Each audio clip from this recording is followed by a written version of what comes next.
तो अभी कितना है डेब्ट to GDP ratio 42.91%।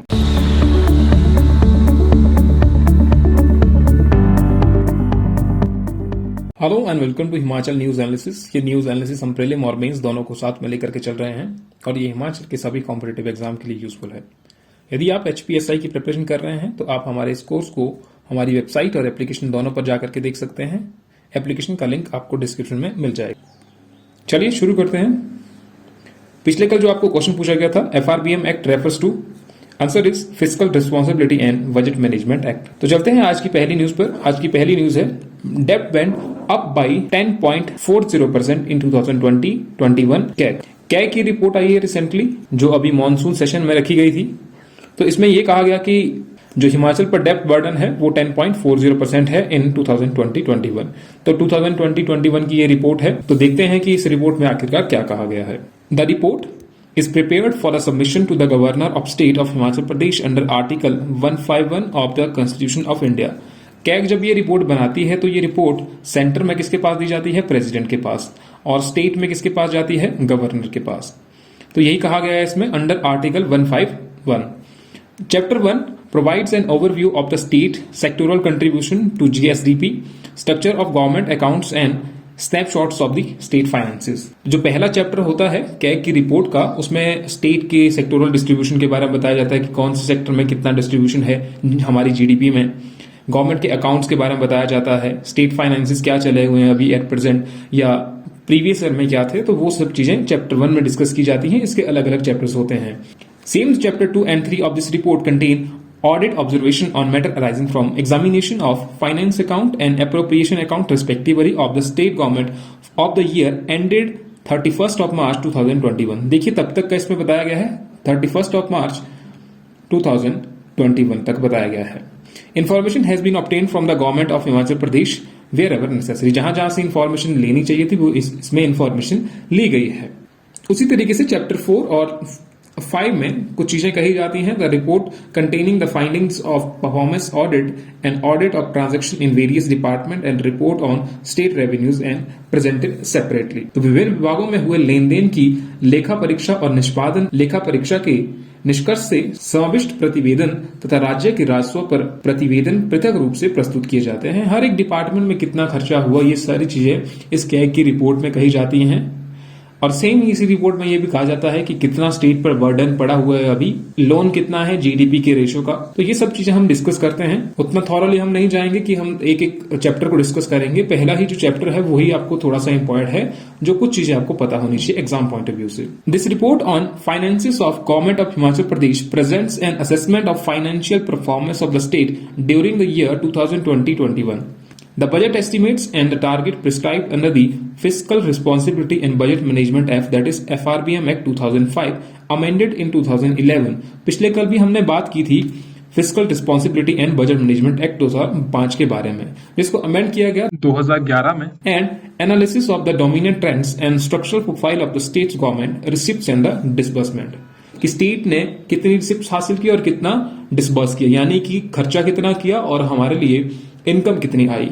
Based on the audited accounts of the government of Himachal Pradesh for the year ended 31st of March 2021 and additional data collected from several sources such as economic survey, जो recently ही अभी government के द्वारा लाया गया, brought out by the state government, and census, this report provides an analytical review of the annual accounts of the state government in the 5 chapters। तो उस 5 chapter में हमने नहीं जाना है। अब देखिए जो इस रिपोर्ट में कहा गया है, against the target maintaining the revenue surplus prescribed by the 15th finance commission and HPFRBM act there was revenue deficit. तो 15th फाइनेंस कमीशन ने क्या कहा था कि हमें रेवेन्यू सरप्लस रखना है, और साथ ही साथ FRBM एक्ट उसमें भी ये मेंशन है देयर वाज रेवेन्यू डेफिसिट कितना था? 97 करोड़। याद रखिएगा 97 crore during 2020-21। Actual fiscal deficit at 3.64% of GSDP remained within the 15th Finance Commission target but exceeded the target set in the FRBM Act। तो FRBM Act में क्या कहा गया है? FRBM Act में कहा गया है 3%। तो उसकी लिमिट तो एक्सीड ही कर गई। कितना? 3.64 ऑफ GDP, GSDP कह लीजिए आप, gross state domestic product. But 15th finance commission ने जो टारगेट रखा था उसके अंदर ही ये लिमिट है अभी फिस्कल डेफिसिट की। द टोटल आउटस्टैंडिंग डेब्ट to GSDP ratio which stood at 42.91% was above the target set by 15th finance commission. तो 15th फाइनेंस कमीशन ने क्या कहा था कि आपको 36% रखना है डेब्ट टू जीडीपी रेशियो, कि आपकी जीडीपी कितनी है और आप पर डेब्ट कितना है। तो उसका जो परसेंटेज होना चाहिए था वो 36% के आसपास होना चाहिए था, उससे नीचे ही होना चाहिए। लेकिन एट प्रेजेंट हिमाचल प्रदेश में अगर 2020-21 की बात की जाए तो अभी कितना है डेब्ट to GDP ratio 42.91%। During the year 2020-21 there was a revenue deficit of 97 crore as against the previous year's revenue surplus of 12 crore. तो अगर 2020-21 से पहले वाला ईयर देखा जाए तो उसमें रेवेन्यू सरप्लस था। सरप्लस कितना था? 12 करोड़ का। और अगर 2020-21 का देखा जाए तो वो कितना, फिर हमारे पास रेवेन्यू डेफिसिट आ जाता है, यानी कि जो इनकम आ रही थी वो कम आ रही थी और एक्सपेंडिचर हम ज्यादा कर रहे थे, तो 97 crore. The fiscal deficit 5,700 crore increased by 103 crore over the previous year. उससे पहले कितना था? अगर फिस्कल डेफिसिट की बात की जाए तो पहले था 5,597, तो ये इंक्रीज हो गया बाई 103 करोड़, तो कितना हो गया फिर 5,700 करोड़। तो अगर 5,597 में 103 करोड़ जोड़े जाएं तो आपके पास जो संख्या आएगी वो आएगी 5,700 crore. Primary deficit decreases to 1,228 crore during 2020-21 from 1,363 crore in 2019-20। Primary deficit 2019-20 में था 1,363 करोड़ और ये घट करके डिक्रीज हुआ है और घट करके कितना हो गया 1,228 करोड़ ड्यूरिंग 2020-21। तो यही चीजें आपको एग्जाम में पूछी जाती है, चाहे आपको मेंस हो और चाहे आपका प्रीलिम हो, वहां पर ये चीजें आपको मेंशन करनी है।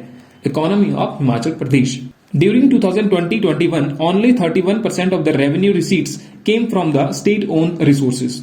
जो स्टेट के पास खुद के रिसोर्सेस है उसमें से केवल मात्र 31% revenue receipts I, while the remaining 69% of the state's share in central taxes and duties 14% and grants in aid from center 55%। देखिए यहां पर दो चीजें हैं, पहला है सेंट्रल टैक्सेस एंड ड्यूटीज, वहां से कितना आया, वहां से 14%, और दूसरी जो संख्या है आपकी वो है grant in aid.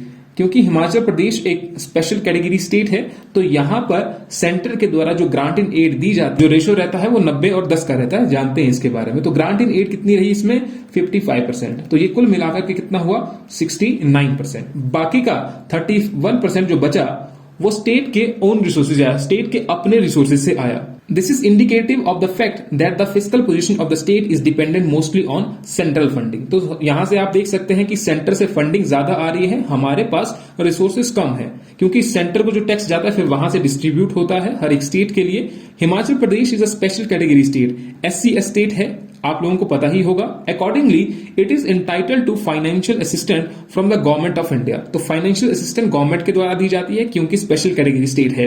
In the ratio of 90% grant and 10% loan, 10% loan मिलेगा और 90% ग्रांट इन एड दी जाती है। Unlike non special category states which receive government of India assistance in ratio of 30% grant and 70% loan। तो बाकी की जो states हैं, एक कैटेगरी आ गई स्पेशल कैटेगरी स्टेट, तो उनको फंडिंग जो मिलेगी वो मिलेगी 90% ग्रांट इन एड और 10% मिलेगा लोन। बाकी की जो स्टेट है नॉन स्पेशल कैटेगरी स्टेट्स, उनको कितना मिलेगा 30% ग्रांट इन एड दी जाएगी और 70% लोन के रूप में दिया जाएगा। तो उसके ऊपर जो इंटरेस्ट लगेगा वो काफी ज्यादा भी होता है। The state has better social indicators, for example literacy rate, infant mortality rate, below poverty line population etc.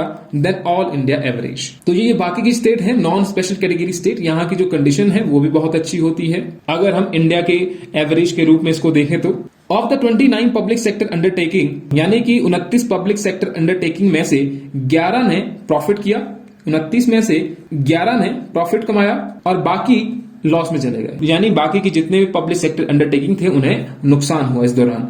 With losses of HP electricity board stood at the highest of 185.32 crore. तो 183.32 करोड़ का नुकसान हुआ सिर्फ हिमाचल प्रदेश इलेक्ट्रिसिटी बोर्ड को ही। Transport department को कितना नुकसान हुआ 146.43 करोड़, इतना सिर्फ इनको नुकसान ही हुआ। And 105.98 crore by the HP power corporation. तो ये 3 हाईएस्ट बताए गए हैं कि नुकसान किन किन को कितना हुआ। तो यहां से आप देख ही सकते हैं सिर्फ 29 में से 11 को ही प्रॉफिट मिला और बाकी नुकसान में रहे।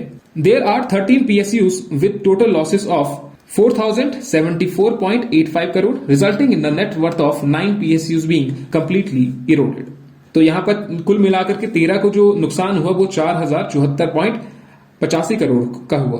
तो यही इस आर्टिकल में कहा गया है, जो कैग के द्वारा रिपोर्ट यहां पर लाई गई उसमें यहां पर कहा गया है। बाकी ग्रोथ रेट के बारे में कहा गया है, 2020-21 के बारे में बात हो रही है, ठीक है। तो इसको सदन में अभी पेश किया गया है। ग्रोथ रेट वॉज -3.87%, क्योंकि उस दौरान कोविड भी चला हुआ था, तो तभी की ये कहानी है। फिस्कल डेफिसिट 3.64% एंड डेप्ट और लाइबिलिटीज कितनी है, और ये भी एक एग्जाम में कई बार पूछ जाता है। तो 67,888.3 करोड़ का डेप्ट और लाइबिलिटी है, यानी कि हमें वापस करने हैं अभी। Ratio of fiscal liabilities to GSDP जो हमने पढ़ भी लिया 42.91%। तो याद रखिएगा, ये जो यहां पर डाटा कुछ बताया गया है, जो फिगर बताए गए हैं, ये आपको सिर्फ याद रखने हैं। सत्र के आखिरी दिन धर्मांतरण समेत 9 संशोधन विधेयक ध्वनि मत से पारित। अब ध्वनि मत का मतलब यह है कि विधानसभा में अभी जो मेजोरिटी है वो बीजेपी की है, 43 सीट्स इनके पास ही हैं, तो ध्वनि मत से ही भी पारित हो गया। तो ये आर्टिकल के बारे में हमने पिछले कल भी डिस्कस कर लिया था, लेकिन फिर से अब मैंने कहा था कि जब ये पास हो जाएगा तब इसके बारे में थोड़ा सा पढ़ेंगे, क्योंकि नई चीजें जो है वो ऐड हो जाएंगी। देखिए, इसमें जो प्रावधान है उन प्रावधानों के बारे में पढ़ते हैं जो आपके एग्जाम के लिए इंपॉर्टेंट है। इन प्रावधानों के साथ पारित हुआ विधेयक, बलपूर्वक धर्मांतरण के लिए 7 से बढ़ाकर अधिकतम 10 साल तक जेल की सजा होगी।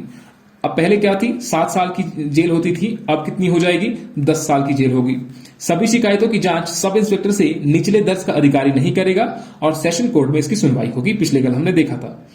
अगर कोई व्यक्ति किसी दूसरे धर्म के व्यक्ति से विवाह करने के लिए अपने धर्म को छिपाता है तो दोषी व्यक्ति को कम से कम 3 साल तक सजा हो सकती है। 2 या 2 से अधिक व्यक्तियों के धर्म परिवर्तन को सामूहिक धर्मांतरण माना जाएगा और आरोपी को हो सकती है 10 साल की जेल। अगर 2 या 2 से अधिक हैं तो उसे क्या कहा जाएगा, सामूहिक धर्मांतरण कहा जाएगा। सामूहिक धर्मांतरण कराने पर कम से कम 1.5 लाख जुर्माने का प्रावधान है, 2 लाख तक बढ़ाया जा सकता है। तो 1.5 लाख कम से कम लगेगा और ज्यादा कितना लग सकता है, 2 लाख तक लग सकता है जुर्माना।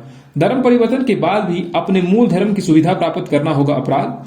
आरोपी को हो सकती है 2 से 5 साल तक की सजा, अगर वो पहले के बेनिफिट ले रहा है। तो उसने धर्म अगर चेंज कर लिया और पहले के बेनिफिट ले रहा है तो यहां पर भी सजा दी जा सकती है 2 से 5 साल की।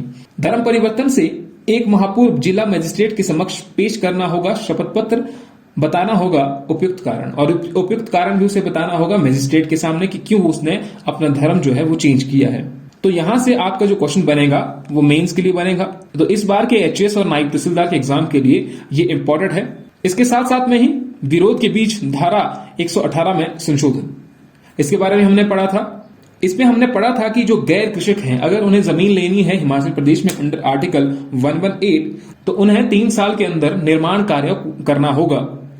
बाद में इसमें 2 साल की एक्सटेंशन दी जाएगी। पहले क्या प्रावधान था, पहले था 2 साल दिए जाते थे और इसमें 1 साल का एक्सटेंशन दिया जाता था, ये इसमें एक्सटेंशन दिया जाता था। अब जब ये अमेंडमेंट की है, इस अमेंडमेंट के बाद अब 3 साल पहले टाइम दिया जाएगा और इसमें 2 साल का एक्सटेंशन दिया जाएगा। इसके साथ साथ अब कोई अगर मान लीजिए कोई घर बनाना चाहता है तो वो नक्शा उसको एक बार पेश करना पड़ेगा और हमेशा के लिए वो वैलिड रहेगा। ऐसा नहीं है वो 3 साल के बाद फिर से उसको रिन्यू करना पड़ेगा, ऐसा कुछ नहीं। एक बार अगर पास होता है तो वो कभी अपना घर बना सकता है हिमाचल प्रदेश के परिवारों के लिए, और उनके लिए शहरों में परिवार रजिस्टर भी लाया जाएगा। इससे पहले पंचायतों में परिवारों के लिए रजिस्टर बनाए जाते थे, अब शहरों में भी ये कार्य शुरू किया जाएगा। नेक्स्ट न्यूज, हर साल 2,25,000 टैक्स भरेंगे विधायक। देखिए, इससे पहले क्या होता था, हिमाचल प्रदेश में सरकार अभी तक विधायकों का टैक्स भरती थी, और वो टैक्स कितना भरती थी, 2,25,000 रुपए टैक्स भरती थी सरकार। अब एक नया विधेयक लाया गया है विधानसभा में। इस विधेयक में यह कहा गया कि अब विधायक अपना इनकम टैक्स खुद से भरेंगे, यानी कि उनको जो सैलरी मिलेगी वो खुद से ही अपने इनकम टैक्स को भरेंगे। इस पर ऑपोजिशन ने सवाल पूछा, जो कांग्रेस के विधायक सुखविंदर सुक्खू हैं, उन्होंने सवाल पूछा कि वो प्रति माह कितना टैक्स विधायकों को पे करना होगा, और मुख्यमंत्री बताएं जो अतिरिक्त आय विधायकों की है वो भी क्या अलग से टैक्सेबल होगी, यानी कि विधायक, मान लीजिए एक विधायक है तो उसकी इनकम, अगर उसको सैलरी मिल रही है 70,000 रुपए या 80,000 रुपए और उसकी खुद की इनकम है 1,00,000 रुपए प्रति माह, तो क्या इसका इनकम टैक्स भी वही भरेगी, सरकार ही भरेगी, और इसका इनकम टैक्स भी सरकार ही भरेगी। तो इस पर मुख्यमंत्री जी ने कहा कि 70,000 रुपए पर तो ये हम मान के चल रहे हैं कि एक विधायक की सैलरी है, तो इस सैलरी पर इनकम टैक्स जो भरा जाएगा वो अब विधायकों के द्वारा ही पे किया जाएगा, और साथ साथ में ही जो उसकी पर्सनल इनकम है वो तो एज इट इज रहेगी, जो टैक्स इनकम के नियम है उसके मुताबिक ही इसकी कैलकुलेशन होगी और इसके हिसाब से इनकम टैक्स पे किया जाएगा। और साथ साथ में यहां पर कहा गया हिमाचल में विधायकों को एक ही पेंशन।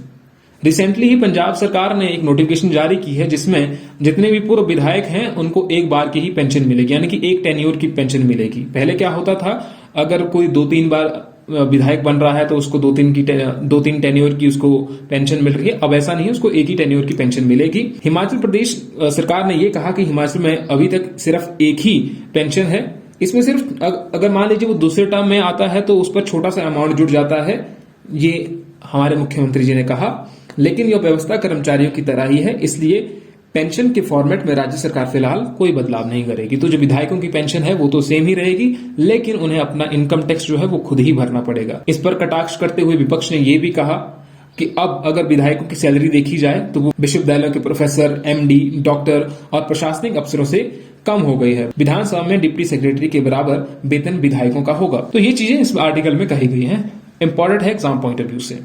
नेक्स्ट न्यूज, सराहा village hero who showed the British their place. तो ये हमने पिछले कल भी डिस्कस किया था थोड़ा। पिछले कल हमने नूरपुर रियासत के बारे में देखा था, जिसमें नूरपुर के राजाओं और अन्य राजाओं के बारे में डिस्कशन किया गया था जिन्होंने अंग्रेजों के खिलाफ विद्रोह किया था। तो वैसे ही ये एक फ्रीडम फाइटर, उनका नाम है हवलदार हरनाम सिंह।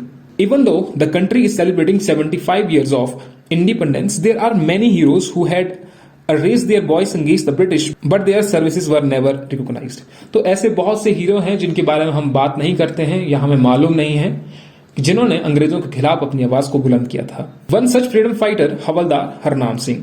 यह है havildar Harnam Singh from Saraha village located about 2 kilometre from Dharamshala is remembered by locals as a soldier who fought against the British valiantly. He is still remembered as a hero, but the government is yet to acknowledge his contribution in the freedom struggle. The village panchayat of Saraha has written to the state government to take an initiative to acknowledge the unsung hero. तो वहां की पंचायत ने state government को लिखा है कि इसके बारे में भी हमारी हिस्ट्री में जिक्र किया जाना चाहिए या इन्हें उचित दर्जा दिया जाना चाहिए।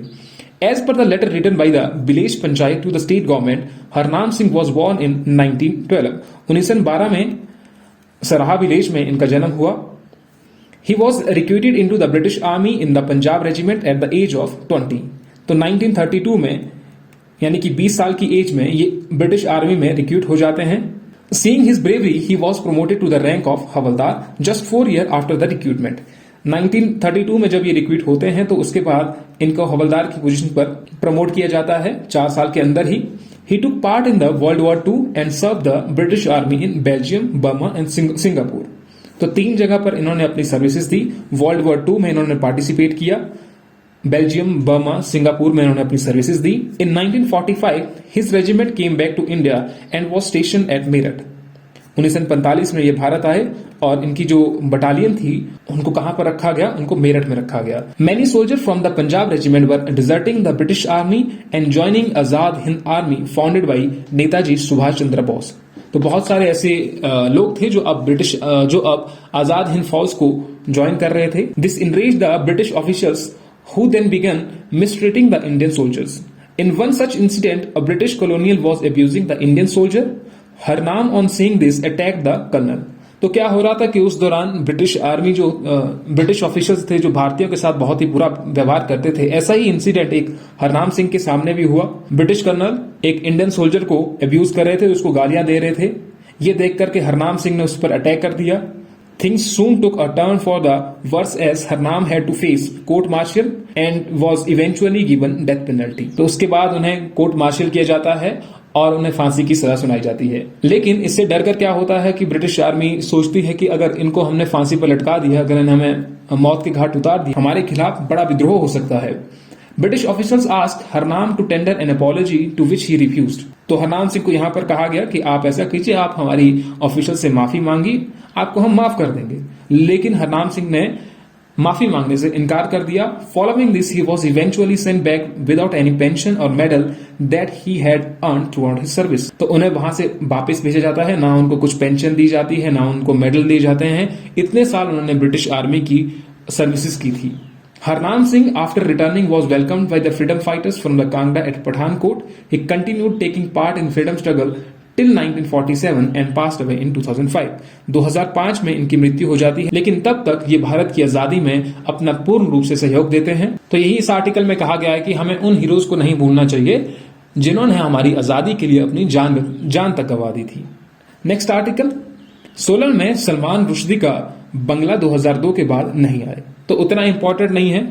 2015 के बाद केयर टेकर को वेतन भी नहीं दिया, बिजली पानी का भी खुद ही कर रहे हैं भुगतान यहाँ के लोग। इस विला को क्या कहा जाता है ये आप याद रख सकते हैं। इस विला का नाम है अनीश विला, जिसका निर्माण वर्ष 1927 में हुआ। तो उतना इंपॉर्टेंट आर्टिकल नहीं है 20 सालों से, तो थोड़ा सा सिर्फ आपको यही याद रखना है कि अनीस विला आखिरकार कहां पर है, तो वो सोलन में है। नेक्स्ट न्यूज, लंपी से गाय की मौत पर 30,000 मुआवजा। तो लंपी डिजीज के बारे में हमने पढ़ लिया कि किसके कारण होती है, ये किस तरीके से फैलती है, क्या इंसानों को फैलती है या नहीं फैलती है, तो ये हमने डिस्कस कर लिया है। मॉनसून सत्र के दौरान पशुपालन मंत्री वीरेंद्र कंवर का ऐलान, अब तक 89 पशुओं की मौत। तो अब तक लंपी डिजीज से 89 पशुओं की डेथ हो चुकी है। अब क्या दिया जाएगा, इनको मुआवजा दिया जाएगा 30,000 रुपए का। बाकी इसमें ज्यादा इंपॉर्टेंट चीज नहीं है अभी तक। लास्ट आर्टिकल की बात की जाए तो यहाँ पर बात की गई है उच्च अध्ययन संस्थान की विकास यात्रा, Indian institute of advance study की बात की गई है कि उसकी विकास यात्रा आखिरकार किस तरीके की रही। रजिस्ट्रेशन एक्ट 1860 के अंतर्गत 6 अक्टूबर 1964 को भारतीय उच्च अध्ययन संस्थान की सोसाइटी का गठन हुआ था। तो 1964 में इस सोसाइटी का गठन हुआ और भारत के उपराष्ट्रपति डॉक्टर जाकिर हुसैन संस्था की सोसाइटी के प्रथम अध्यक्ष बने तथा केंद्रीय शिक्षा मंत्री MC छालगा सोसाइटी के उपाध्यक्ष तथा गवर्निंग बॉडी के चेयरमैन बने। तो सोसाइटी का सर्वप्रथम उद्देश्य भारतीय उच्च अध्ययन संस्था की स्थापना, प्रशासन और उसका प्रबंधन करना था।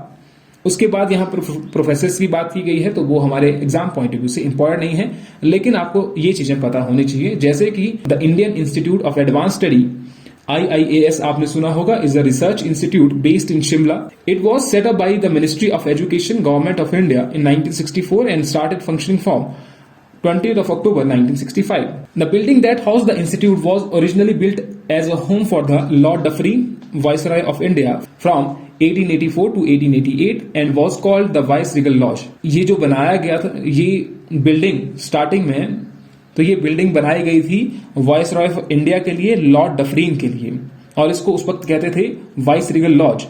It housed all the subsequent viceroys and governors general of India. It occupied observatory hill, one of the 7 hills that Shimla is built upon.